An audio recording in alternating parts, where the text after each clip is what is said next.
ਵਾਹਿਗੁਰੂ ਸਾਹਿਬ ਜੀ। ਸੌਦਾ ਇਕਤ ਹਟ ਸ਼ਬਦ ਵਿਸਾਹੀਐ।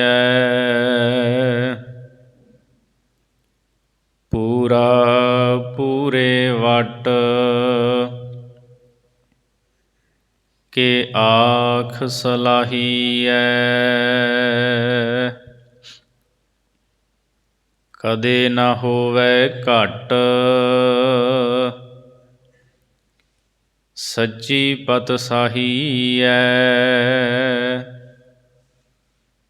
ਪੂਰੇ ਸਤਿਗੁਰ ਖਟ ਅਖੁੱਟ ਸਮਾਹੀਐ। ਸਾਧ ਸੰਗਤ ਪ੍ਰਗਟ ਸਦਾ ਨਿਬਾਹੀਐ। ਚਾਵਲ ਇਕਤੇ ਸੱਟ ਨਾ ਦੂਜੀ ਵਾਹੀਐ। ਜਮ ਦੀ ਫਾਹੀ ਕੱਟ ਦਾਦ ਇਲਾਹੀਐ। ਪੰਜੇ ਦੂਤ ਸੰਘਟ ਸੋ ਢੇਰੀ ਢਾਹੀਐ। ਪਾਣੀ ਜਿਉ ਹਰ ਹਟ ਸੋ ਖੇਤ ਉਮਾਹੀਐ। ਪਾਣੀ ਜਿਉ ਹਰ ਹਟ ਸੋ ਖੇਤ ਉਮਾਹੀਐ। ਵਾਹਿਗੁਰੂ ਜੀ ਕਾ ਖਾਲਸਾ, ਵਾਹਿਗੁਰੂ ਜੀ ਕੀ ਫਤਿਹ। ਪਰਮ ਸਤਿਕਾਰਯੋਗ ਚਵਰ ਛਤਰ ਤਖਤ ਦੇ ਮਾਲਕ, ਦਸਾਂ ਪਾਤਸ਼ਾਹੀਆਂ ਦੀ ਜੋਤ, ਗੁਰਗੱਦੀ 'ਤੇ ਬਿਰਾਜਮਾਨ ਰਾਜਾਨ ਰਾਜ ਭਾਨਾਨ ਭਾਨ ਦੇਵਾਨ ਦੇਵ ਉਪਮਾ ਮਹਾਨ, ਧੰਨ ਧੰਨ ਸ੍ਰੀ ਗੁਰੂ ਗ੍ਰੰਥ ਸਾਹਿਬ ਸੱਚੇ ਪਾਤਸ਼ਾਹ ਦੀ ਪਵਿੱਤਰ ਹਜ਼ੂਰੀ ਦੇ ਅੰਦਰ ਹਾਜ਼ਰੀਆਂ ਭਰ ਰਹੀ ਸਤਿਗੁਰਾਂ ਦੀ ਸਾਜੀ ਨਿਵਾਜੀ ਗੁਰੂ ਰੂਪ ਸਾਧ ਸੰਗਤ ਜੀ, ਆਪ ਜੀ ਅੰਮ੍ਰਿਤ ਵੇਲੇ ਤੋਂ ਸ੍ਰੀ ਸੁਖਮਨੀ ਸਾਹਿਬ ਜੀ ਦੇ ਜਾਪ ਸਰਵਣ ਕਰ ਰਹੇ ਸੀ। ਸੋ ਆਓ ਚਿੱਤ ਬਿਰਤੀਆਂ ਨੂੰ ਇਕਾਗਰ ਕਰਦਿਆਂ ਹੋਇਆਂ ਭਾਈ ਗੁਰਦਾਸ ਜੀ ਦੀਆਂ ਵਾਰਾਂ ਦੀ ਚੱਲ ਰਹੀ ਲੜੀਵਾਰ ਵਿਚਾਰ ਦੇ ਨਾਲ ਜੁੜੀਏ। ਤੀਸਰੀ ਵਾਰ ਦੀ 6ਵੀਂ ਪੌੜੀ ਤੋਂ ਅੱਜ ਦੀ ਵਿਚਾਰ ਆਰੰਭ ਹੁੰਦੀ ਹੈ। ਭਾਈ ਗੁਰਦਾਸ ਸਾਹਿਬ ਜੀ ਇਸ 6ਵੀਂ ਪੌੜੀ ਦੇ ਅੰਦਰ ਗੁਰੂ ਦੁਆਰਾ ਬਖਸ਼ਿਸ਼ ਕੀਤੇ ਹੋਏ ਨਾਮ ਸੌਦੇ ਦਾ ਜ਼ਿਕਰ ਕਰਦੇ ਹੈ। ਇਹ ਸੌਦਾ ਕਿੱਥੋਂ ਮਿਲਦਾ ਹੈ, ਕਿਵੇਂ ਮਿਲਦਾ ਹੈ, ਫਿਰ ਇਹ ਬਖਸ਼ਿਸ਼ ਕੀ ਕਰਦਾ ਹੈ, ਇਸ ਪੌੜੀ ਦੇ ਵਿੱਚ ਭਾਈ ਸਾਹਿਬ ਜੀ ਕਿਰਪਾ ਕਰਕੇ ਸਾਨੂੰ ਦੱਸ ਰਹੇ ਹੈ। ਸੋ ਚਿੱਤ ਬਿਰਤੀਆਂ ਨੂੰ ਇਕਾਗਰ ਕਰਦਿਆਂ ਸਰਵਣ ਕਰੀਏ। ਵਾਹਿਗੁਰੂ ਜੀ। ਸੌਦਾ ਇਕਤ ਹਟ ਸ਼ਬਦ ਵਿਸਾਹੀਐ। ਭਾਈ ਗੁਰਦਾਸ ਜੀ ਨੂੰ ਪੁੱਛੀਏ, ਭਾਈ ਸਾਹਿਬ ਜੀ, ਸੰਸਾਰ ਦੇ ਅੰਦਰ ਵੱਖ-ਵੱਖ ਤਰ੍ਹਾਂ ਦੇ ਸੌਦੇ ਹਨ, ਉਹਨਾਂ ਦੀਆਂ ਵੱਖ-ਵੱਖ ਦੁਕਾਨਾਂ ਹਨ, ਉੱਥੋਂ ਜਾ ਕੇ ਸਾਨੂੰ ਸੌਦਾ ਮਿਲ ਜਾਂਦਾ ਹੈ। ਸੋਨਾ ਖਰੀਦਣਾ ਹੋਵੇ, ਆਪਾਂ ਪਰਚੂਨ ਦੀ ਦੁਕਾਨ 'ਤੇ ਨਹੀਂ ਜਾਂਦੇ, ਸੁਨਿਆਰੇ ਦੇ ਕੋਲ ਜਾਂਦੇ, ਉਹਦੀ ਦੁਕਾਨ 'ਤੇ, ਉੱਥੋਂ ਸੋਨਾ ਚਾਂਦੀ ਮਿਲਦਾ ਹੈ। ਲੋਹਾ ਖਰੀਦਣਾ ਹੋਵੇ, ਲੋਹੇ ਦੀ ਦੁਕਾਨ 'ਤੇ ਜਾਂਦੇ ਹਾਂ। ਕੋਈ ਘਰ ਦਾ ਵਰਤੋਂ ਵਾਲਾ ਦੂਜਾ ਸਾਜੋ ਸਮਾਨ ਉਹ ਵੱਖ-ਵੱਖ ਦੁਕਾਨਾਂ ਹਨ, ਹਰੇਕ ਤੋਂ ਵੱਖ-ਵੱਖ ਤਰ੍ਹਾਂ ਦਾ ਸੌਦਾ ਮਿਲ ਜਾਂਦਾ ਹੈ। ਪਰ ਜਿਹੜਾ ਨਾਮ ਦਾ ਸੌਦਾ ਹੈ, ਭਾਈ ਸਾਹਿਬ ਜੀ ਕਿਰਪਾ ਕਰਕੇ ਦੱਸੋ ਸਾਨੂੰ ਕਿਹੜੀ ਦੁਕਾਨ 'ਤੇ ਜਾਣਾ ਪਏਗਾ? ਦੁਨੀਆ ਦੀ ਕਿਸੇ ਵੀ ਦੁਕਾਨ ਤੋਂ ਤੁਹਾਨੂੰ ਨਾਮ ਦਾ ਸੌਦਾ ਪ੍ਰਾਪਤ ਨਹੀਂ ਹੋਣਾ। ਭਾਈ ਸਾਹਿਬ ਜੀ ਕਹਿੰਦੇ ਸੌਦਾ ਇਕਤ ਹਟ।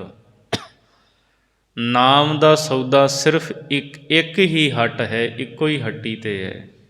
ਇੱਕ ਹੀ ਦੁਕਾਨ ਹੈ ਜਿੱਥੋਂ ਨਾਮ ਦਾ ਸੌਦਾ ਮਿਲਦਾ ਹੈ, ਉਹ ਹੈ ਗੁਰੂ ਦੀ ਸੰਗਤ, ਸਾਧ ਸੰਗਤ। ਸ਼ਬਦ ਵਿਸਾਹੀ ਹੈ। ਗੁਰੂ ਦੇ ਸ਼ਬਦ ਦੁਆਰਾ, ਗੁਰੂ ਦੇ ਉਪਦੇਸ਼ ਦੁਆਰਾ ਇਸ ਨਾਮ ਦੇ ਸੌਦੇ ਨੂੰ ਖਰੀਦਿਆ ਜਾਂਦਾ ਹੈ। ਧਨ ਦੌਲਤ ਲੈ ਕੇ ਬੰਦਾ ਜਿੱਥੇ ਮਰਜ਼ੀ ਫਿਰਦਾ ਰਹੇ, ਉਹਨੂੰ ਕਿਤਿਓਂ ਵੀ ਇਹ ਨਾਮ ਦਾ ਸੌਦਾ ਨਹੀਂ ਮਿਲਣਾ। ਜਦੋਂ ਸਾਧ ਸੰਗਤ ਰੂਪੀ ਹੱਟ 'ਤੇ ਆਵੇਗਾ, ਇੱਥੇ ਗੁਰੂ ਚਰਨਾਂ ਦੇ ਵਿੱਚ ਆ ਕੇ ਝੋਲੀ ਅੱਡੇਗਾ ਅਤੇ ਸਤਿਗੁਰੂ ਪਾਤਸ਼ਾਹ ਉਪਦੇਸ਼ ਦੇਣਗੇ।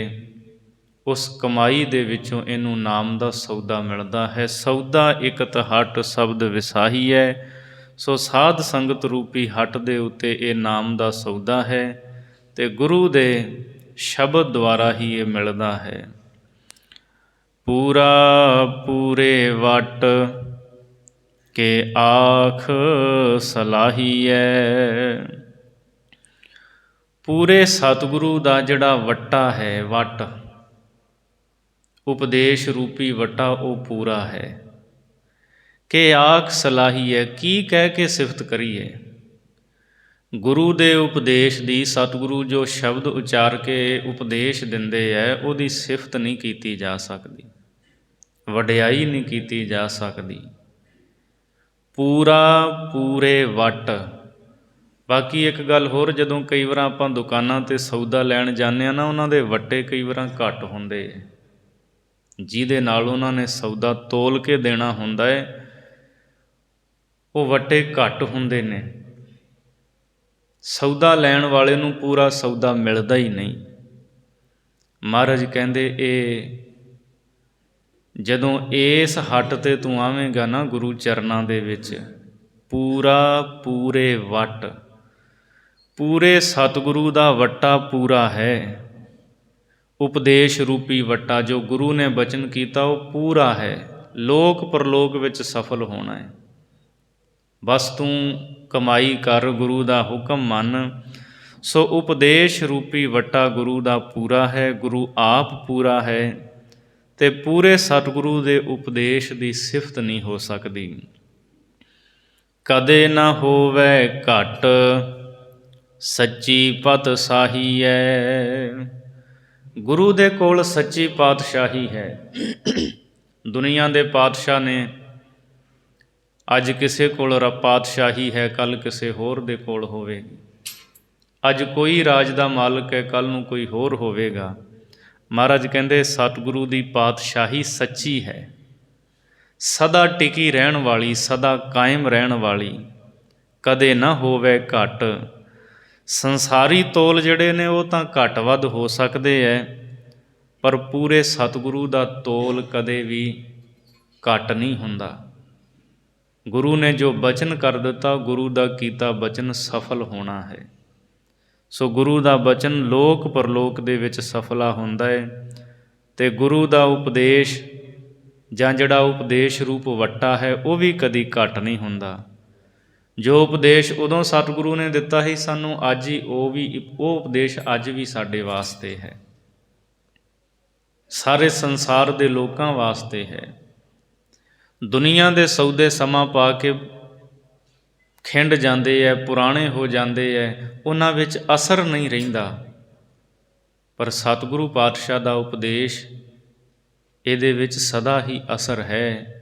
ਇਹ ਸਦਾ ਕਾਇਮ ਰਹਿਣ ਵਾਲਾ ਹੈ, ਕਦੇ ਵੀ ਘੱਟ ਨਹੀਂ ਹੁੰਦਾ, ਕਿਉਂਕਿ ਸੱਚੀ ਪਾਤਸ਼ਾਹੀ ਗੁਰੂ ਦੇ ਕੋਲ ਹੈ ਅਤੇ ਸੱਚੀ ਪਾਤਸ਼ਾਹੀ ਦਾ ਇਹ ਉਪਦੇਸ਼ ਰੂਪੀ ਵੱਟਾ ਹੈ। ਪੂਰੇ ਸਤਿਗੁਰ ਖਟ ਅਖੁੱਟ ਸਮਾਹੀਐ। ਜਿਹੜੇ ਪੂਰੇ ਸਤਿਗੁਰੂ ਦੇ ਨਾਲ ਮਿਲ ਕੇ ਨਾਮ ਰੂਪੀ ਸੌਦੇ ਦਾ ਲਾਭ ਖੱਟਦੇ ਐ, ਭਾਵ ਨਾਮ ਦੀ ਕਮਾਈ ਕਰਦੇ ਐ, ਗੁਰੂ ਨਾਲ ਮਿਲ ਕੇ ਸਿਮਰਨ ਕਰਦੇ ਐ, ਅਖੁੱਟ ਸਮਾਹੀ ਹੈ। ਉਹ ਐਸੇ ਆਨੰਦ ਦੇ ਵਿੱਚ ਲੀਨ ਹੋ ਜਾਂਦੇ ਐ ਜਿਹੜਾ ਆਨੰਦ ਅਖੁੱਟ ਕਦੇ ਮੁੱਕਣ ਵਾਲਾ ਨਹੀਂ, ਕਦੇ ਉਹਦੇ ਵਿੱਚ ਤੋਟਾ ਨਹੀਂ ਆਉਣ ਵਾਲਾ, ਉਹ ਕਦੇ ਘਟਦਾ ਹੀ ਨਹੀਂ ਹੈ। ਦੁਨੀਆ ਦੇ ਸੁੱਖ ਦੁੱਖਾਂ ਵਿੱਚ ਤਬਦੀਲ ਹੋ ਜਾਂਦੇ ਹੈ, ਪਰ ਆਨੰਦ ਸਦਾ ਆਨੰਦ ਰਹਿੰਦਾ ਹੈ। ਐਸੀ ਆਨੰਦਦਾਇਕ ਅਵਸਥਾ ਜਿਹੜੀ ਕਦੇ ਵੀ ਮੁੱਕਣ ਵਾਲੀ ਨਹੀਂ, ਉਸ ਆਨੰਦਦਾਇਕ ਅਵਸਥਾ ਦੇ ਵਿੱਚ ਗੁਰਮੁਖ ਪਿਆਰੇ ਸਮਾਹੀਏ ਦਾ ਅਰਥ ਸਮਾ ਜਾਂਦੇ ਹੈ, ਲੀਨ ਹੋ ਜਾਂਦੇ ਹੈ। ਸਾਧ ਸੰਗਤ ਪ੍ਰਗਟ ਸਦਾ ਨਿਭਾਹੀਐ। ਜਿੱਥੋਂ ਇਹ ਸੌਦਾ ਮਿਲਦਾ ਹੈ, ਨਾਮ ਦਾ ਸੌਦਾ, ਸਾਧ ਸੰਗਤ, ਇਹ ਪ੍ਰਗਟ ਹੈ, ਮਤਲਬ ਮਸ਼ਹੂਰ ਹੈ, ਇਹ ਲੁਕੀ ਛਿਪੀ ਨਹੀਂ। ਇੱਥੇ ਜਿਹੜਾ ਮਰਜ਼ੀ ਆਵੇ, ਕਿਸੇ ਨੂੰ ਕੋਈ ਰੋਕ ਨਹੀਂ, ਕਿਸੇ ਨੂੰ ਕੋਈ ਟੋਕ ਨਹੀਂ। ਹਰ ਕੋਈ ਆ ਕੇ ਇੱਥੇ ਨਾਮ ਦਾ ਸੌਦਾ ਖਰੀਦ ਸਕਦਾ ਹੈ। ਬਸ ਤਨ ਮਨ ਧਨ ਸਭ ਸੌਂਪ ਗੁਰ ਕਾ ਹੁਕਮ ਮੰਨਿਐ ਪਾਈਐ। ਸਮਰਪਿਤ ਕਰਨਾ ਪੈਂਦਾ ਸਭ ਕੁਝ ਗੁਰੂ ਦੇ ਚਰਨਾਂ ਵਿੱਚ, ਅਤੇ ਫਿਰ ਨਾਮ ਦੀ ਕਮਾਈ ਕਰਕੇ ਪਰਮੇਸ਼ਰ ਨੂੰ ਉਹ ਪਾ ਲੈਂਦਾ ਹੈ। ਭਾਈ ਗੁਰਦਾਸ ਸਾਹਿਬ ਜੀ ਕਹਿੰਦੇ ਇਹ ਸਾਧ ਸੰਗਤ ਪ੍ਰਗਟ ਹੈ, ਮਸ਼ਹੂਰ ਹੈ, ਸਦਾ ਨਿਭਾਹੀ ਹੈ, ਅਤੇ ਇਹਦੇ ਨਾਲ ਸਦਾ ਨਿਰਬਾਹ ਕਰਦੇ ਰਹਿਣਾ ਚਾਹੀਦਾ ਸਾਨੂੰ ਸਾਰਿਆਂ ਨੂੰ। ਜਿਵੇਂ ਘਰ ਦੇ ਵਿੱਚ ਸੌਦਾ ਮੁੱਕਿਆ ਹੋਵੇ, ਆਪਾਂ ਝੱਟ ਦੁਕਾਨ 'ਤੇ ਜਾਂਦੇ ਹਾਂ ਵੀ ਫਲਾਣੀ ਚੀਜ਼ ਮੁੱਕ ਗਈ ਲਿਆਓ। ਭਾਈ ਸਾਹਿਬ ਜੀ ਕਹਿੰਦੇ ਸਾਧ ਸੰਗਤ ਦੇ ਵਿੱਚ ਰੋਜ਼ ਆਇਆ ਕਰ, ਔਰ ਇੱਥੇ ਗੁਰੂ ਸ਼ਬਦ ਕੀਰਤਨ ਅੰਮ੍ਰਿਤ ਬਾਣੀ ਨਾਮ ਸਿਮਰਨ ਦਾ ਅਭਿਆਸ ਕਰਿਆ ਕਰ। ਸੋ ਇਹਦੇ ਨਾਲ ਸਦਾ ਹੀ ਨਿਰਬਾਹ ਕਰਿਆ ਕਰ, ਫਿਰ ਤੂੰ ਲੋਕ ਪਰਲੋਕ ਵਿੱਚ ਸਫਲ ਹੋ ਜਾਵੇਂਗਾ। ਚਾਵਲ ਇੱਕ ਤੇ ਸੱਟ ਨਾ ਦੂਜੀ ਵਾਹੀ ਐ। ਭਾਈ ਸਾਹਿਬ ਜੀ ਕਹਿੰਦੇ ਜਿਵੇਂ ਚੌਲਾਂ ਨੂੰ ਇੱਕੋ ਹੀ ਸੱਟ ਛੱਡ ਦਿੰਦੀ ਹੈ, ਉਹ ਇੱਕੇ ਸੱਟ ਦੇ ਨਾਲ ਜਿਹੜੇ ਚੌਲ ਨੇ ਉਹ ਸਾਫ਼ ਕਰ ਲਏ ਜਾਂਦੇ ਹੈ। ਇਸੇ ਤਰ੍ਹਾਂ ਤੂੰ ਗੁਰੂ ਦੀ ਸੰਗਤ ਵਿੱਚ ਆ, ਐਸੀ ਪ੍ਰੀਤ ਪਾ ਸਤਿਗੁਰੂ ਦੇ ਚਰਨਾਂ ਦੇ ਨਾਲ। ਇਸੇ ਵਾਰੀ ਇਹ ਮਨੁੱਖਾ ਜਨਮ ਮਿਲਿਆ ਨਾ, ਇਸੇ ਵਾਰ ਹੀ ਤੂੰ ਸਫਲ ਹੋ ਜਾਵੇਂ। ਨਾ ਦੂਜੀ ਵਾਹੀ ਹੈ, ਜਿਵੇਂ ਚੌਲਾਂ ਨੂੰ ਸਾਫ਼ ਕਰਨ ਵਾਸਤੇ ਛੜਨ ਲਈ ਦੂਜੀ ਸੱਟ ਦੀ ਲੋੜ ਨਹੀਂ ਪੈਂਦੀ, ਕਹਿੰਦੇ ਇਸੇ ਤਰ੍ਹਾਂ ਤੈਨੂੰ ਦੁਬਾਰਾ ਜਨਮ ਧਾਰਨ ਦੀ ਲੋੜ ਨਾ ਪਵੇ। ਤੂੰ ਇਸ ਵਾਰ ਹੀ ਗੁਰੂ ਚਰਨਾਂ ਦੇ ਨਾਲ ਪ੍ਰੀਤ ਪਾ ਕੇ ਨਾਮ ਸੌਦੇ ਨੂੰ ਖੱਟ ਕੇ, ਇਹਦਾ ਲਾਭ ਖੱਟ ਕੇ ਸਫਲ ਹੋ ਜਾਵੇਂ। ਸੋ ਇਹ ਉਦਾਹਰਣ ਭਾਈ ਸਾਹਿਬ ਨੇ ਦਿੱਤੀ ਹੈ ਵੀ ਵਾਰ-ਵਾਰ ਜਨਮ ਨਾ ਲੈਣਾ ਪਵੇ। ਗੁਰੂ ਚਰਨਾਂ ਨਾਲ ਜੁੜ ਕੇ ਆਪਣੇ ਜੀਵਨ ਨੂੰ ਸਫਲ ਕਰ ਲੈ, ਅਥਵਾ ਸਾਧ ਸੰਗਤ ਦੇ ਨਾਲ ਇੱਕੋ ਵਾਰ ਐਸੀ ਪ੍ਰੀਤ ਪਾ, ਫਿਰ ਤੂੰ ਕਦੇ ਵਿਛੜੇ ਹੀ ਨਾ, ਕਦੇ ਤੈਨੂੰ ਵਿਛੋੜੇ ਦਾ ਦੁੱਖ ਨਾ ਝੱਲਣਾ ਪਵੇ। ਸੋ ਇਸ ਤਰ੍ਹਾਂ ਸਾਧ ਸੰਗਤ ਦੇ ਵਿੱਚ ਸਦਾ ਲਈ ਮਿਲ ਜਾਣਾ ਕਰ। ਜਮ ਦੀ ਫਾਹੀ ਕੱਟ ਦਾਦ ਇਲਾਹੀ ਐ। ਨਾਮ ਜਪ ਕੇ ਤੂੰ ਜਮਾਂ ਦੀ ਫਾਹੀ ਨੂੰ ਕੱਟ ਲੈ, ਦਾਦ ਇਲਾਹੀ ਹੈ। ਸਾਧ ਸੰਗਤ ਦੇ ਵਿੱਚੋਂ ਤੈਨੂੰ ਪਰਮਾਤਮਾ ਦੀ ਦਾਦ ਬਖਸ਼ਿਸ਼ ਮਿਲਣੀ ਹੈ। ਦਾਦ ਮੈਨੇ ਬਖਸ਼ਣ, ਬਖਸ਼ਿਸ਼। ਇਲਾਹੀ ਹੈ ਈਸ਼ਵਰ ਦੀ, ਪਰਮਾਤਮਾ ਦੀ। ਸਾਧ ਸੰਗਤ ਵਿੱਚ ਆ ਕੇ ਜੁੜ, ਗੁਰੂ ਚਰਨਾਂ ਦੇ ਨਾਲ ਜੁੜ, ਸ਼ਬਦ ਦੇ ਨਾਲ ਪ੍ਰੀਤ ਪਾ, ਅਤੇ ਪਰਮਾਤਮਾ ਦੀ ਰੱਬੀ ਇਲਾਹੀ ਦਾਤ ਬਖਸ਼ਿਸ਼ ਪ੍ਰਾਪਤ ਕਰਕੇ ਜਮਾਂ ਦੀ ਫਾਹੀ ਕੱਟ ਲੈ। ਪੰਜੇ ਦੂਤ ਸੰਘਟ ਸੋ ਢੇਰੀ ਢਾਹੀ ਐ। ਜਿਹੜੇ ਪੰਜ ਦੂਤ ਨੇ, ਕਾਮ ਕ੍ਰੋਧ ਲੋਭ ਮੋਹ ਹੰਕਾਰ, ਇਹਨਾਂ ਪੰਜੇ ਹੀ ਦੂਤਾਂ ਨੂੰ ਘੇਰ ਕੇ ਖਤਮ ਕਰ ਦੇ। ਸੋ ਢੇਰੀ ਢਾਹੀ ਹੈ, ਇਹ ਪੰਜੇ ਹੀ ਦੂਤਾਂ ਦੀ ਢੇਰੀ ਢਾਹ ਦੇ, ਇਹਨਾਂ ਦਾ ਨਾਮੋ ਨਿਸ਼ਾਨ ਮਿਟਾ ਦੇ, ਇਹ ਤੇਰੇ ਜੀਵਨ ਵਿੱਚ ਨਾ ਆਉਣ। ਸੋ ਪੰਜੇ ਦੂਤਾਂ ਤੋਂ ਤੇਰਾ ਖਹਿੜਾ ਛੁੱਟ ਜਾਵੇ, ਪਰ ਇਹ ਸਾਰਾ ਕੁਝ ਤਾਂ ਹੋਵੇਗਾ ਜੇ ਤੂੰ ਸਾਧ ਸੰਗਤ ਦੇ ਵਿੱਚ ਆਵੇਂਗਾ। ਸਾਧ ਸੰਗਤ ਇੱਕ ਕਿਲ੍ਹਾ ਹੈ ਜਿੱਥੇ ਤੇਰੀ ਰੱਖਿਆ ਹੋਣੀ ਹੈ। ਪਾਣੀ ਜਿਉਂ ਹਰ ਹੱਟ ਸੋ ਖੇਤ ਉਮਾਹੀਐ। ਭਾਈ ਗੁਰਦਾਸ ਸਾਹਿਬ ਜੀ ਫਰਮਾਉਂਦੇ ਨੇ, ਪਾਣੀ ਜਿਉਂ ਹਰ ਹੱਟ, ਜਿਵੇਂ ਟਿੰਡਾਂ ਵਾਲੇ ਖੂਹ ਹੁੰਦੇ ਸਨ ਅਤੇ ਉਹ ਖੂਹ ਗੇੜ ਕੇ ਖੇਤ ਨੂੰ ਪਾਣੀ ਦੇਣਾ, ਫਸਲ ਹਰੀ ਭਰੀ ਰਹਿੰਦੀ ਸੀ। ਫਿਰ ਉਹ ਫਸਲ ਪੱਕਦੀ ਸੀ, ਉਹਦੇ ਤੋਂ ਬੋਲ ਘਰ ਵਿੱਚ ਆਉਂਦਾ ਸੀ। ਭਾਈ ਸਾਹਿਬ ਜੀ ਕਹਿੰਦੇ ਨੇ, ਜਿਵੇਂ ਟਿੰਡਾਂ ਵਾਲੇ ਖੂਹ ਦਾ ਪਾਣੀ ਖੇਤ ਨੂੰ ਹਰਾ ਭਰਾ ਕਰ ਦਿੰਦਾ ਹੈ, ਇਸੇ ਤਰ੍ਹਾਂ ਗੁਰੂ ਦੀ ਜਿਹੜੀ ਸਾਧ ਸੰਗਤ ਹੈ, ਇਹ ਇੱਥੇ ਆ, ਇਹ ਸਾਧ ਸੰਗਤ ਦੇ ਵਿੱਚ ਆ ਕਰਕੇ ਇਸ ਖੂਹ ਤੋਂ ਤੈਨੂੰ ਨਾਮ ਦਾ ਜਲ ਪ੍ਰਾਪਤ ਹੋਵੇਗਾ ਅਤੇ ਤੇਰੇ ਹਿਰਦੇ ਦੀ ਗੁਣਾਂ ਦੀ ਖੇਤੀ ਜਿਹੜੀ ਹੈ ਉਹ ਹਰੀ ਭਰੀ ਹੋ ਜਾਵੇਗੀ। ਸੋ ਸਾਧ ਸੰਗਤ ਦੇ ਵਿੱਚ ਜ਼ਰੂਰ ਆਇਆ ਕਰ। ਇਹ ਇਸ ਤਰ੍ਹਾਂ ਬੰਦੇ ਨੂੰ ਹਰਾ ਭਰਾ ਕਰ ਦਿੰਦੀ ਹੈ, ਜਿਵੇਂ ਖੂਹ ਤੋਂ ਪਾਣੀ ਲਾਇਆ ਜਾਂਦਾ ਸੀ ਅਤੇ ਖੇਤ ਫਸਲਾਂ ਹਰੀਆਂ ਭਰੀਆਂ ਹੁੰਦੀਆਂ ਸਨ। ਇਸੇ ਤਰ੍ਹਾਂ ਮਨੁੱਖ ਦਾ ਜੀਵਨ ਹਰਿਆ ਭਰਿਆ ਹੋ ਜਾਂਦਾ ਹੈ, ਜਿਹੜਾ ਇੱਥੋਂ ਨਾਮ ਜਲ ਦੇ ਨਾਲ ਆਪਣੇ ਅੰਤःਕਰਨ ਦੀ ਖੇਤੀ ਨੂੰ ਸਿੰਜਦਾ ਹੈ। ਹੁਣ ਅਗਲੀ ਪੌੜੀ ਦੇ ਵਿੱਚ ਸਤਿਗੁਰੂ ਦੀ ਵਡਿਆਈ ਕਰਦੇ ਨੇ ਭਾਈ ਸਾਹਿਬ ਜੀ। ਪੂਰਾ ਸਤਿਗੁਰ ਆਪ ਨਾ ਅਲਖ ਲਖਾਵਈ। ਪੂਰਾ ਸਤਿਗੁਰੂ ਆਪ ਅਲਖ ਪਰਮੇਸ਼ਰ ਦਾ ਸਵਰੂਪ ਹੈ। ਅਲਖ ਕਹਿੰਦੇ ਨੇ ਜਿਹਨੂੰ ਪੂਰਨ ਤੌਰ 'ਤੇ ਜਾਣਿਆ ਨਾ ਜਾ ਸਕੇ। ਗੁਰੂ ਪਰਮਾਤਮਾ ਦਾ ਸਵਰੂਪ ਹੈ। ਗੁਰੂ ਦੇ ਵਿੱਚ ਇੰਨੀ ਨਿਮਰਤਾ ਹੈ, ਗੁਰੂ ਆਪਣੇ ਆਪ ਨੂੰ ਜਣਾਉਂਦਾ ਨਹੀਂ। ਜਦੋਂ ਅਸੀਂ ਸਤਿਗੁਰੂ ਦੀ ਬਾਣੀ ਪੜ੍ਹਦੇ ਹਾਂ, ਮਹਾਰਾਜ ਨੇ ਆਪਣੇ ਆਪ ਨੂੰ ਦਾਸਨ ਦਾਸ ਕਿਹਾ ਹੈ। ਹੇ ਪ੍ਰਭੂ, ਤੇਰੇ ਸੇਵਕਾਂ ਦਾ ਮੈਂ ਸੇਵਕ ਹਾਂ। ਗੁਰੂ ਹੈ ਪਰਮੇਸ਼ਰ ਦਾ ਸਵਰੂਪ, ਪਰ ਗੁਰੂ ਨੇ ਸੰਸਾਰ ਦੇ ਲੋਕਾਂ ਨੂੰ ਜਣਾਇਆ ਨਹੀਂ। ਗੁਰੂ ਨੇ ਇਹ ਨਹੀਂ ਕਿਹਾ ਮੈਂ ਸਭ ਤੋਂ ਵੱਡਾ ਹਾਂ, ਮੈਂ ਪਰਮੇਸ਼ਰ ਦਾ ਸਵਰੂਪ ਹਾਂ। ਬਿਲਕੁਲ ਨਹੀਂ। ਸੱਚੇ ਪਾਤਸ਼ਾਹ ਨੇ ਇੰਨੀ ਵੱਡੀ ਰਹਿਮਤ ਕੀਤੀ। ਮੈਂ ਹੂੰ ਪਰਮ ਪੁਰਖ ਕੋ ਦਾਸਾ, ਦੇਖਣ ਆਇਓ ਜਗਤ ਤਮਾਸ਼ਾ।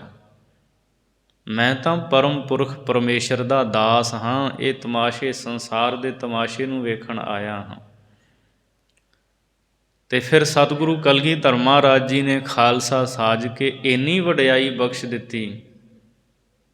ਇਨਹੀ ਕੀ ਕਿਰਪਾ ਕੇ ਸਜੇ ਹਮ ਹੈ, ਨਹੀਂ ਮੋਹ ਸੇ ਗਰੀਬ ਕਰੋੜ ਪਰੇ।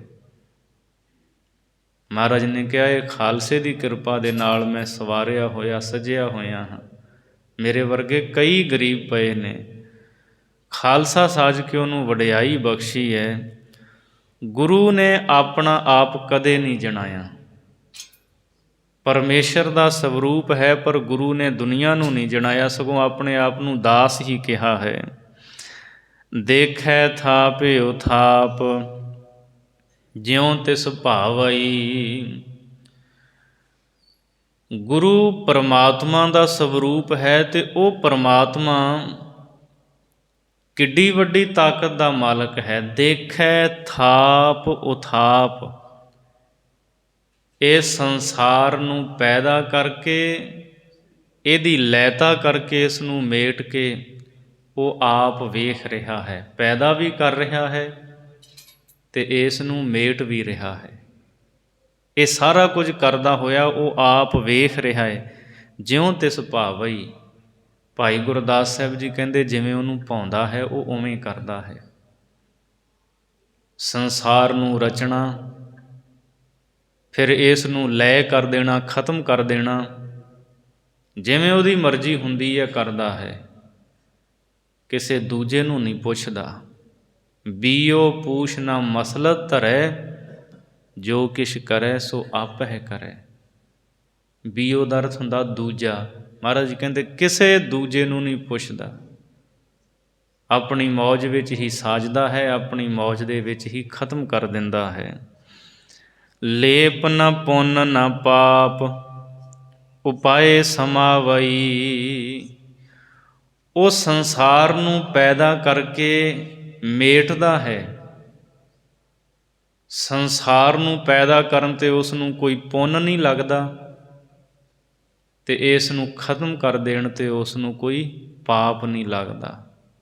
ਪੁੰਨ ਅਤੇ ਪਾਪ ਤੋਂ ਪਰਮੇਸ਼ਰ ਵਾਹਿਗੁਰੂ ਨਿਰਲੇਪ ਹੈ। ਲਾਗੂ ਵਰ ਨ ਸਰਾਪ ਨਾ ਆਪ ਜਣਾਵਈ।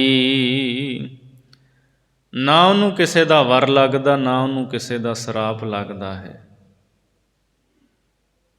ਜੇ ਕੋਈ ਕਵੇ ਵੀ ਮੈਂ ਰੱਬ ਨੂੰ ਵਰ ਦਿੱਤਾ ਹੈ, ਜੇ ਕੋਈ ਕਵੇ ਵੀ ਮੈਂ ਰੱਬ ਨੂੰ ਸਰਾਪ ਦਿੰਦਾ, ਮਹਾਰਾਜ ਕਹਿੰਦੇ ਨਹੀਂ। ਲਾਗੂ ਵਰ ਨਾ ਸਰਾਪ, ਨਾ ਉਸ ਨੂੰ ਕੋਈ ਵਰ ਅਤੇ ਨਾ ਹੀ ਕੋਈ ਸਰਾਪ ਲੱਗਦਾ ਹੈ।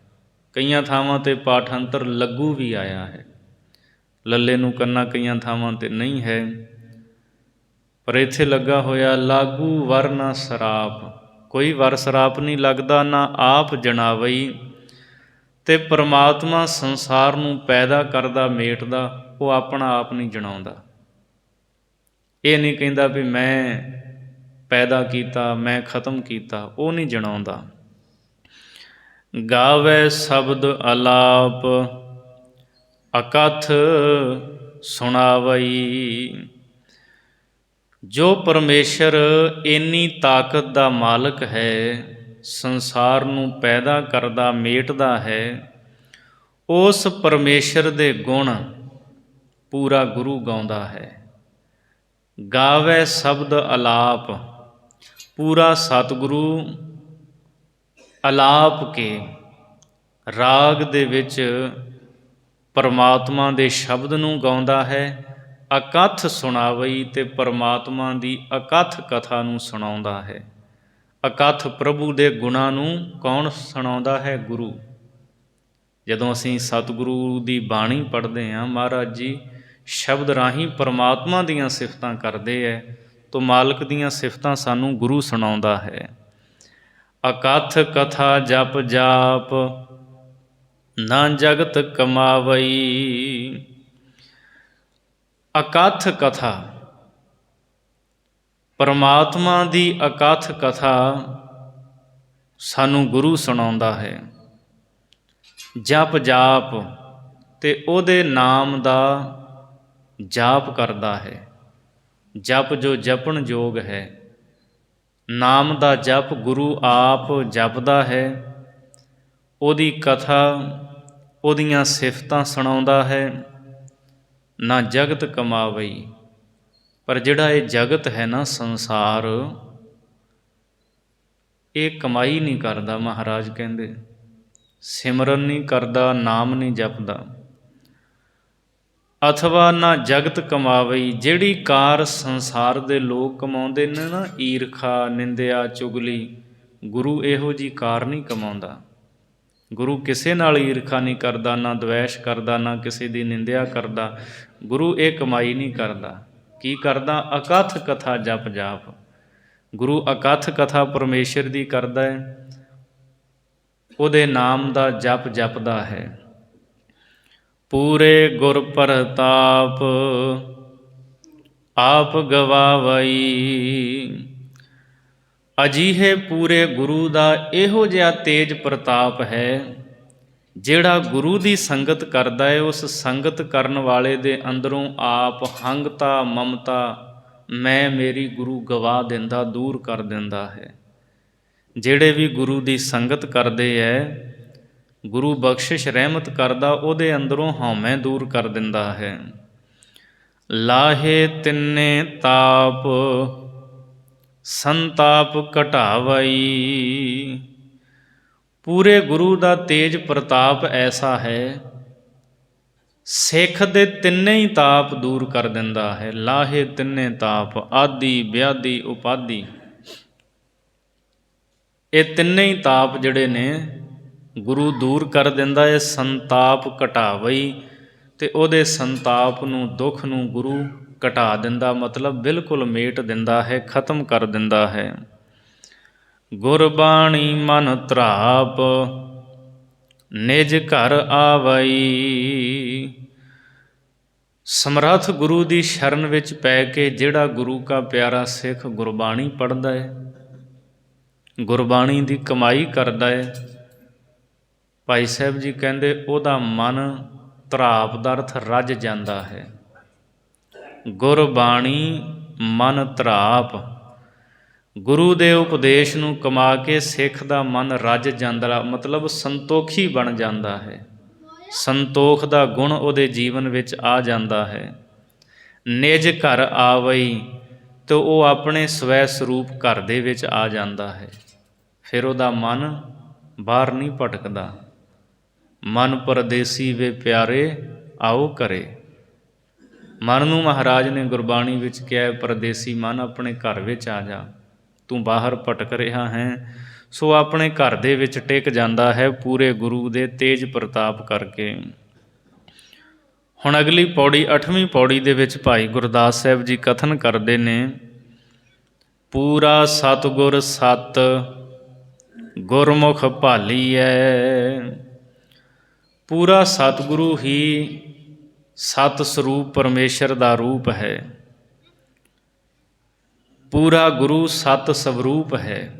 ਗੁਰਮੁਖ ਭਾਲੀਐ, ਜਿਹੜੇ ਗੁਰਮੁਖ ਨੇ ਨਾ ਸਦਾ ਹੀ ਉਹ ਸਮਰੱਥ ਗੁਰੂ ਦੀ ਭਾਲ ਕਰਦੇ ਹੈ, ਗੁਰੂ ਨੂੰ ਲੱਭ ਲੈਂਦੇ ਹੈ। ਗੁਰੂ ਤੋਂ ਬਿਨਾਂ ਉਹਨਾਂ ਦਾ ਜੀਵਨ ਨਹੀਂ।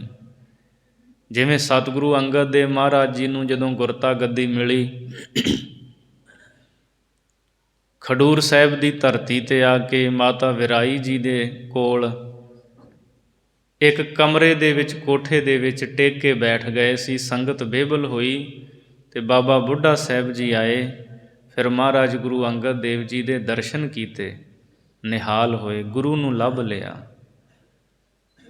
ਜਦੋਂ ਗੋਇੰਦਵਾਲ ਸਾਹਿਬ ਦੀ ਧਰਤੀ 'ਤੇ ਧੰਨ ਗੁਰੂ ਅਮਰਦਾਸ ਮਹਾਰਾਜ ਜੀ ਗੁਰਗੱਦੀ 'ਤੇ ਸੁਸ਼ੋਭਿਤ ਹੋਏ, ਸੰਗਤਾਂ ਨੂੰ ਉਪਦੇਸ਼ ਦਿੰਦੇ ਹੈ। ਖਡੂਰ ਸਾਹਿਬ ਤੋਂ ਗੁਰੂ ਅੰਗਦ ਦੇਵ ਦੇ ਪੁੱਤਰ ਬਾਬਾ ਦਾਤੂ ਜੀ ਨੇ ਆ ਕੇ ਮਹਾਰਾਜ ਨੂੰ ਲੱਤ ਦਾ ਪ੍ਰਹਾਰ ਕੀਤਾ ਸੀ। ਅਤੇ ਧੰਨ ਗੁਰੂ ਅਮਰਦਾਸ ਮਹਾਰਾਜ ਜੀ ਦੇ ਵਿੱਚ ਇੰਨੀ ਨਿਮਰਤਾ ਸਤਿਗੁਰੂ ਦੇ ਵਿੱਚ, ਮਹਾਰਾਜ ਤਖਤ 'ਤੇ ਬੈਠੇ ਸੀ। ਹੁਣ ਗੁਰੂ ਅੰਗਦ ਦੇਵ ਜੀ ਦੇ ਪੁੱਤਰ ਸੀ, ਕੋਈ ਸਿੱਖ ਵੀ ਬੋਲਿਆ, ਕੀ ਕਹਿੰਦੇ?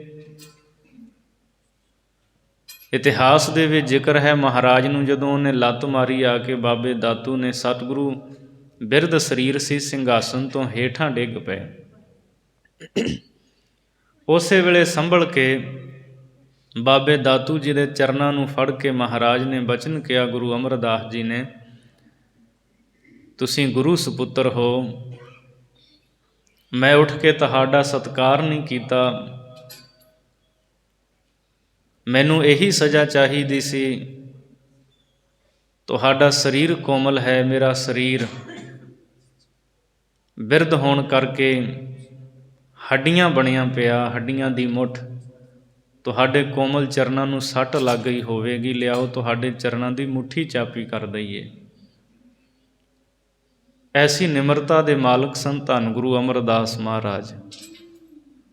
ਬਾਬਾ ਦਾਤੂ ਜੀ ਕਹਿੰਦੇ ਸੀ, ਗੁਰਿਆਈ ਸਾਡੇ ਕੋਲ ਹੈ, ਅਸੀਂ ਗੁਰੂ ਅੰਗਦ ਦੇਵ ਦੇ ਪੁੱਤਰਾਂ, ਸਾਡਾ ਹੱਕ ਬਣਦਾ ਹੈ, ਲੋਕ ਸਾਨੂੰ ਪੂਜਣ, ਸਾਨੂੰ ਮੱਥਾ ਟੇਕਣ, ਸਾਨੂੰ ਚੜਾਵਾ ਚੜਾਉਣ। ਅਤੇ ਸਤਿਗੁਰੂ ਅਮਰਦਾਸ ਮਹਾਰਾਜ ਜੀ ਕਹਿੰਦੇ, ਕੋਈ ਗੱਲ ਨਹੀਂ, ਤੁਸੀਂ ਇੱਥੇ ਟਿਕ ਜਾਓ, ਅਸੀਂ ਚਲੇ ਜਾਂਦੇ ਹਾਂ। ਅਤੇ ਰਾਤ ਵੇਲੇ ਧੰਨ ਗੁਰੂ ਅਮਰਦਾਸ ਮਹਾਰਾਜ ਜੀ ਗੋਇੰਦਵਾਲ ਨੂੰ ਛੱਡ ਕੇ ਚਲੇ ਗਏ ਸਨ। ਸਤਿਗੁਰੂ ਦਾ ਨਗਰ ਬਾਸਰ ਕੇ ਅੰਮ੍ਰਿਤਸਰ ਦੇ ਬਿਲਕੁਲ ਨੇੜੇ ਹੈ ਅੱਜ ਵੀ ਇਹ ਨਗਰ। ਗੁਰੂ ਅਮਰਦਾਸ ਮਹਾਰਾਜ ਜੀ ਦਾ ਪ੍ਰਕਾਸ਼ ਅਸਥਾਨ, ਜਨਮ ਅਸਥਾਨ, ਸੋਹਣਾ ਗੁਰਦੁਆਰਾ ਸਾਹਿਬ ਬਣਿਆ ਹੈ। ਅਤੇ ਪਿੰਡ ਤੋਂ ਬਾਹਰ ਇੱਕ ਕੋਠਾ ਸੀ, ਉਦੋਂ ਕੱਚੇ ਕੋਠੇ ਹੋਇਆ ਕਰਦੇ ਸਨ।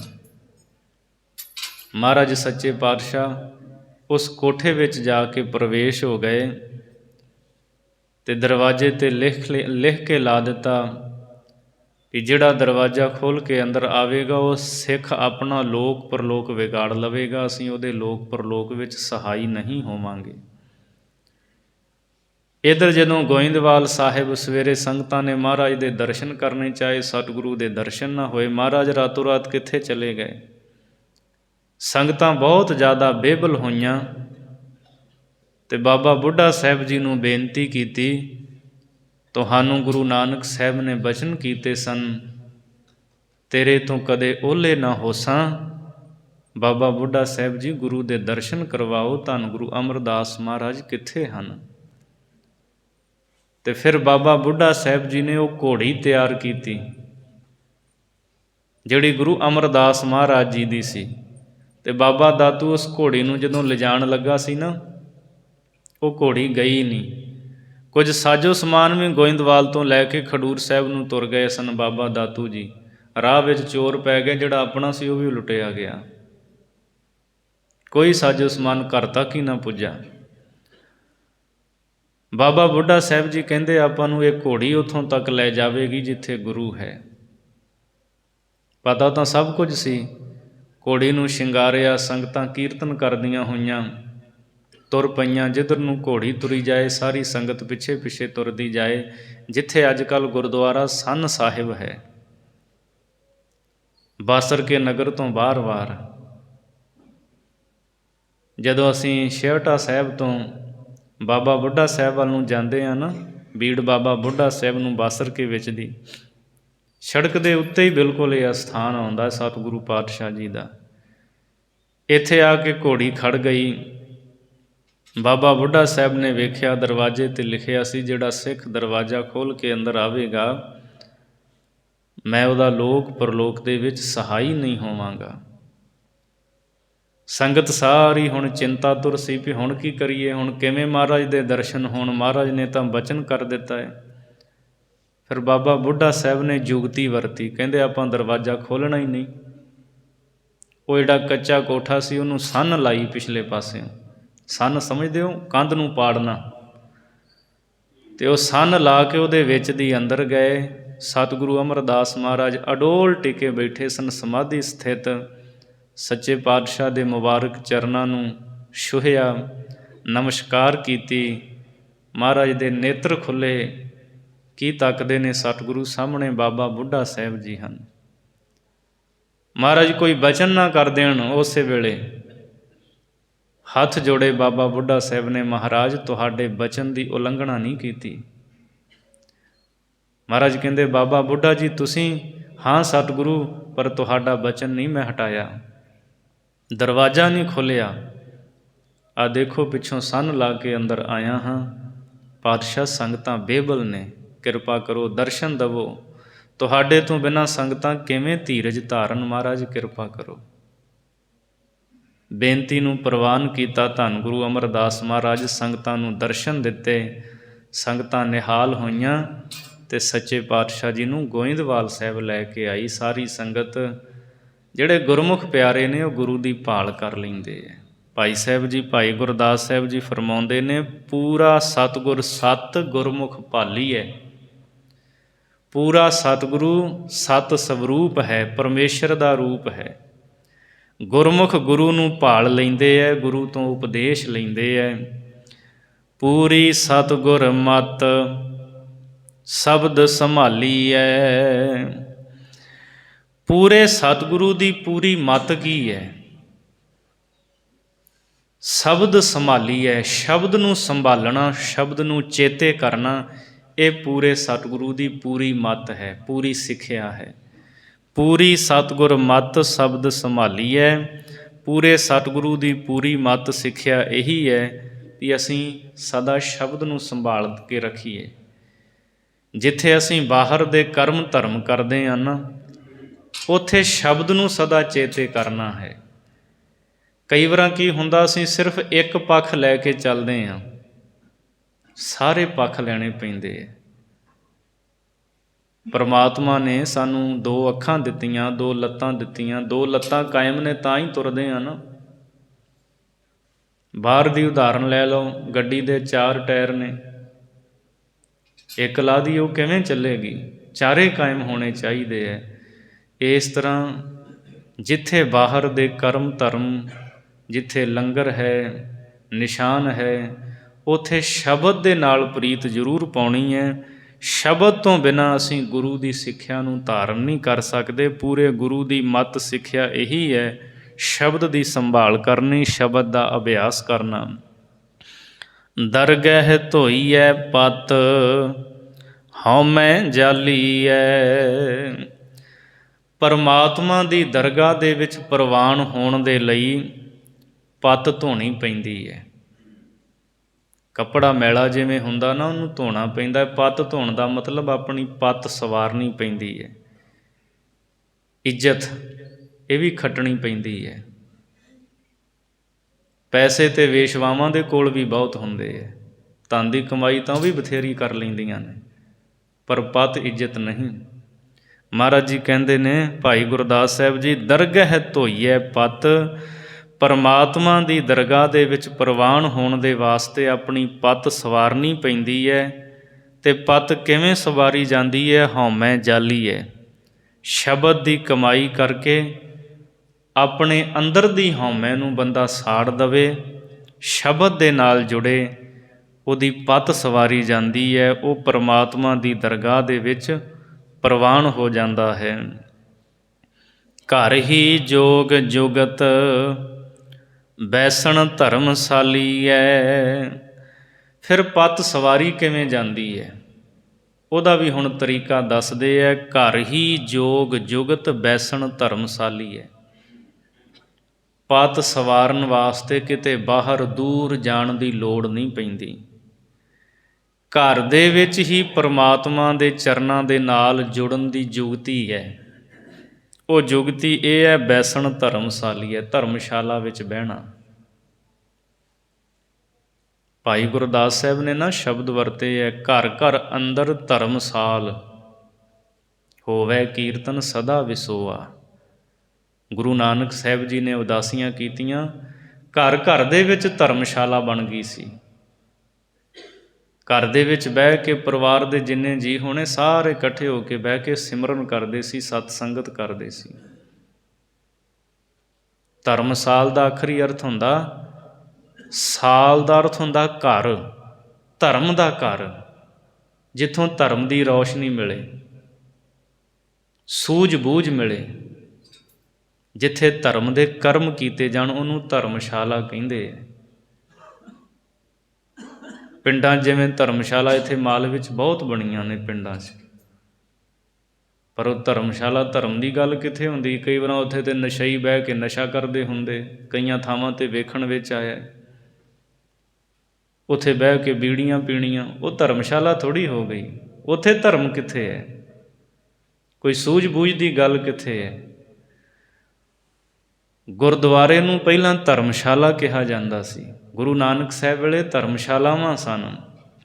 ਤਾਂ ਭਾਈ ਸਾਹਿਬ ਜੀ ਕਹਿੰਦੇ ਨੇ, ਧਰਮਸ਼ਾਲਾ ਦੇ ਵਿੱਚ ਬੈਠਣਾ, ਜਾਂ ਇਉਂ ਕਹਿ ਲਓ ਗੁਰੂ ਅਸਥਾਨ 'ਤੇ ਆ ਕੇ ਗੁਰੂ ਸੰਗਤ ਵਿੱਚ ਬੈਠਣਾ, ਗੁਰੂ ਚਰਨਾਂ ਵਿੱਚ ਸ਼ਬਦ ਦੇ ਨਾਲ ਜੁੜਨਾ, ਇਹ ਜੁਗਤੀ ਹੈ ਪੱਤ ਨੂੰ, ਇੱਜ਼ਤ ਨੂੰ ਸਵਾਰਨ ਦੀ। ਪਾਵਨ ਮੋਖ ਮੁਕਤ, ਗੁਰ ਸਿੱਖ ਪਾਲੀਐ। ਜਿਹੜੇ ਗੁਰੂ ਦੀ ਸਿੱਖਿਆ ਨੂੰ ਪਾਲਦੇ ਹੈ, ਗੁਰੂ ਦੀ ਸਿੱਖਿਆ ਦੀ ਕਮਾਈ ਕਰਦੇ ਹੈ, ਉਹ ਸਿੱਖ ਕੇਵਲ ਮੁਕਤੀ ਨੂੰ ਪ੍ਰਾਪਤ ਕਰ ਲੈਂਦੇ ਹਨ।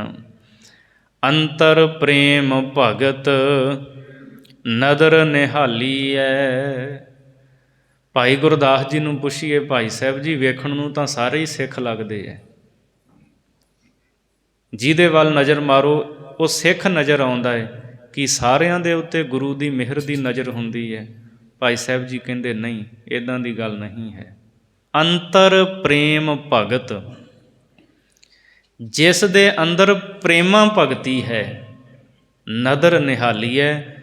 ਗੁਰੂ ਉਸੇ ਵੱਲ ਮਿਹਰ ਦੀ ਨਜ਼ਰ ਦੇ ਨਾਲ ਤੱਕ ਕੇ ਉਹਨੂੰ ਨਿਹਾਲ ਕਰਦਾ, ਉਹਦੇ 'ਤੇ ਕਿਰਪਾ ਕਰਦਾ ਹੈ, ਉਹਨੂੰ ਦੁੱਖਾਂ ਤੋਂ ਰਹਿਤ ਕਰ ਦਿੰਦਾ ਹੈ। ਪਤਸਾਹੀ ਇੱਕ ਛੱਤ, ਖਰੀ ਸੁਖਾਲੀ ਹੈ।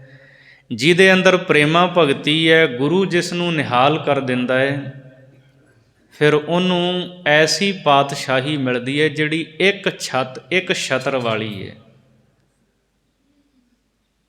ਪਾਤਸ਼ਾਹਾਂ ਦੇ ਸਿਰ ਦੇ ਉੱਤੇ ਛਤਰ ਝੂਲਦੇ ਸਨ, ਪਰ ਜਦੋਂ ਕੋਈ ਤਾਕਤਵਰ ਆ ਜਾਂਦਾ ਸੀ ਉਹਨੂੰ ਜਿੱਤ ਲੈਂਦਾ ਸੀ, ਉਦੋਂ ਛਤਰ ਉਹਦਾ ਲੈ ਜਾਂਦਾ ਸੀ। ਗੁਲਾਮ ਵੀ ਬਣਾ ਲਿਆ ਜਾਂਦਾ ਸੀ ਇੱਕ ਰਾਜਾ ਦੂਜੇ ਨੂੰ। ਭਾਈ ਸਾਹਿਬ ਜੀ ਕਹਿੰਦੇ ਇਹ ਜਿਹੜੀ ਪਾਤਸ਼ਾਹੀ ਹੈ ਨਾ ਇੱਕ ਛਤਰ ਵਾਲੀ, ਤੁਰੀਆ ਪਦ ਸਹਿਜ ਪਦ, ਐਸੀ ਅਵਸਥਾ ਜਿੱਥੇ ਪਰਮਾਨੰਦ ਦੀ ਪ੍ਰਾਪਤੀ ਹੁੰਦੀ ਹੈ, ਇਹ ਫਿਰ ਸਦਾ ਹੀ ਕਾਇਮ ਰਹਿੰਦੀ ਹੈ। ਖਰੀ ਸੁਖਾਲੀ ਹੈ, ਖਰੀ ਇਹ ਬਹੁਤੀ ਸੁੱਖਾਂ ਨੂੰ ਦੇਣ ਵਾਲੀ ਹੈ। ਇਹ ਪਾਤਸ਼ਾਹੀ ਐਸੀ ਹੈ, ਪਰਮਾਤਮਾ ਦੇ ਵਿੱਚ ਅਭੇਦ ਹੋ ਜਾਈਦਾ ਹੈ ਅਤੇ ਸੌਖਿਆਂ ਹੀ ਇਹ ਗੁਰੂ ਚਰਨਾਂ ਦੇ ਨਾਲ ਜੁੜਿਆਂ ਪ੍ਰਾਪਤ ਹੋ ਜਾਂਦੀ ਹੈ। ਰਾਜਾ ਸਗਲੀ ਸ੍ਰਿਸ਼ਟ ਕਾ ਹਰ ਨਾਮ ਮਨ ਭਿੰਨਾ, ਪਾਣੀ ਪੀਹਣ ਘੱਤ ਸੇਵਾ ਘਾਲੀ ਹੈ। ਜਦੋਂ ਇਸ ਅਵਸਥਾ ਦੇ ਉੱਤੇ ਸਿੱਖ ਪਹੁੰਚ ਜਾਂਦਾ ਹੈ, ਜਿੱਥੇ ਬਾਬਾ ਕਬੀਰ ਜੀ ਪਹੁੰਚੇ, ਅਬ ਤੋ ਜਾਏ ਚੜ੍ਹੇ ਸਿੰਘਾਸਨ, ਮਿਲੇ ਹੈ ਸਾਰੰਗ ਪਾਣੀ, ਰਾਮ ਕਬੀਰਾ ਏਕ ਭਏ ਹੈ, ਕੋਈ ਨਾ ਸਕੈ ਪਛਾਨੀ।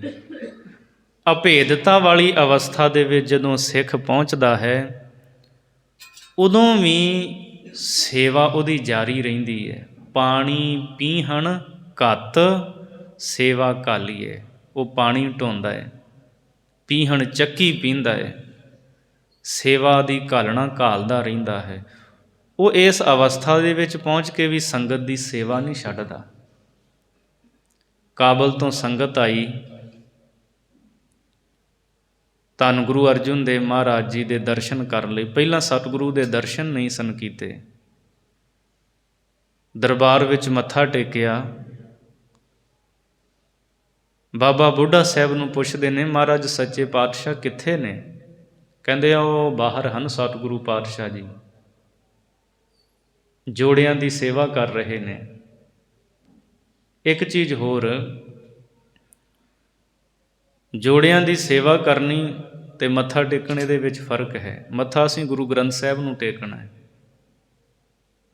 ਜੋੜਿਆਂ ਦੀ ਸਫਾਈ ਕਰ ਸਕਦੇ ਹਾਂ, ਸੇਵਾ ਕਰ ਸਕਦੇ ਹਾਂ। ਸੰਗਤ ਆਈ, ਕੀ ਦੇਖਦੇ ਨੇ? ਧੰਨ ਗੁਰੂ ਅਰਜਨ ਦੇਵ ਮਹਾਰਾਜ ਜੀ ਸੰਗਤ ਦੇ ਜੋੜੇ ਝਾੜ ਰਹੇ ਨੇ। ਸੰਗਤਾਂ ਦੀਆਂ ਅੱਖਾਂ ਨਮ ਹੋ ਗਈਆਂ। ਇੰਨੀ ਨਿਮਰਤਾ ਸਤਿਗੁਰੂ ਜੀ ਦੇ ਵਿੱਚ। ਸਾਰੀ ਸੰਗਤ ਨੇ ਹਜ਼ੂਰ ਪਾਤਸ਼ਾਹ ਨੂੰ ਨਮਸਕਾਰ ਕੀਤੀ, ਮੱਥਾ ਟੇਕਿਆ।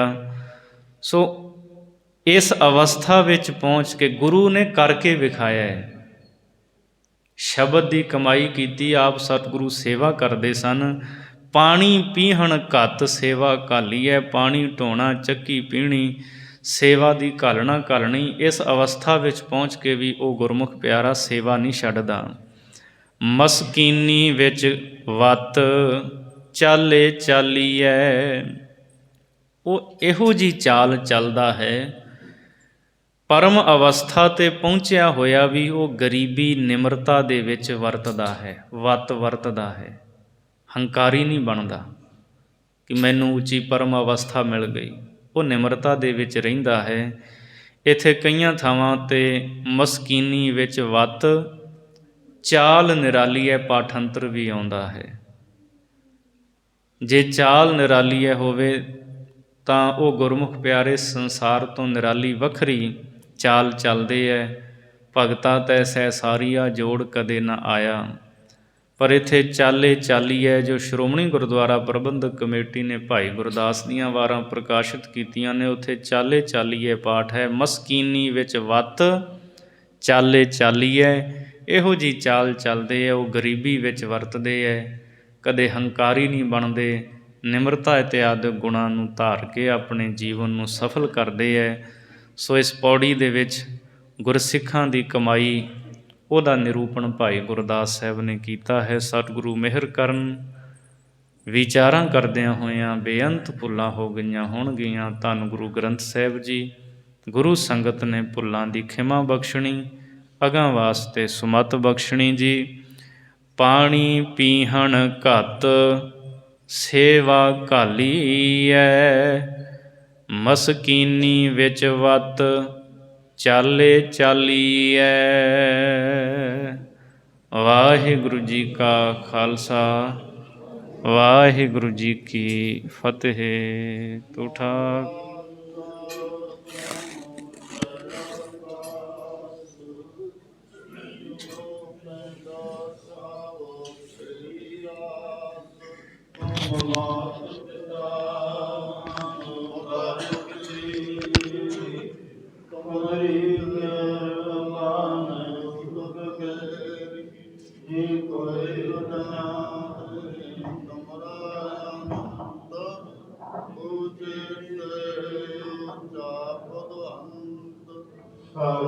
ਸਮਗਰੀ ਤੁਮਰੈ ਸੁਧਾਰੀ, ਤੁਮ ਤੇ ਹੋਏ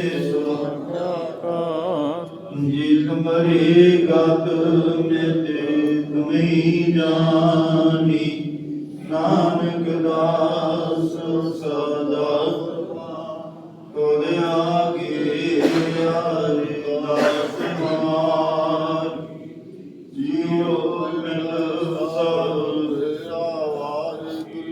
ਕਹੁ ਨਾਨਕ